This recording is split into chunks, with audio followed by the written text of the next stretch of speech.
Hi viewers, మనం వచ్చేసి 1వ తరగతి 10వ లెసన్ కౌరవులు పాండవులు అనేటువంటిది కర్ణాటక గవర్నమెంట్ తెలుగు మీడియం చూస్తూ ఉన్నాము.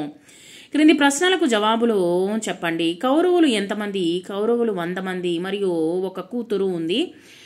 మొత్తం అయితే లెక్క ప్రకారం వచ్చేసి 101.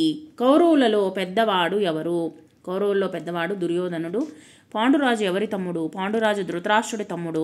ధర్మరాజు ఎవరి కొడుకు? ధర్మరాజు పాండురాజు కుమారుడు. కౌరవులకు పాండవులకు గురువు ఎవరు?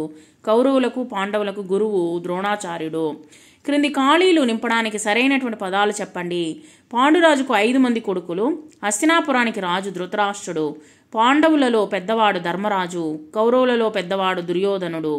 ధృతరాష్ట్రుని కూతురు దుశ్శల. అవును కాదు అనేటువంటిది చెప్పండి. పాండురాజుకు 100 మంది కొడుకులు. అవును. కౌరవులలో దుర్యోధనుడు పెద్దవాడు. అవును. ధృతరాష్ట్రుడు పాండురాజు అన్న. కాదు.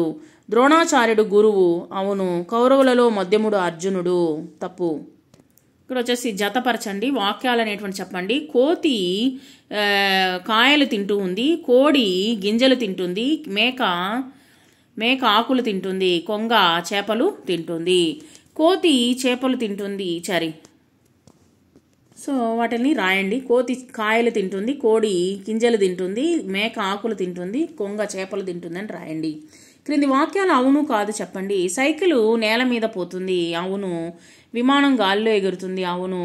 చేప నేల మీద జీవిస్తుంది. కాదు. సింహము ఊరిలో ఉంటుంది. కాదు. గేదెలు పౌడర్ పూసుకుంటాయి. కాదు. సో వీటికి ఆన్సర్లు మనం చూసాము. Thank you very much.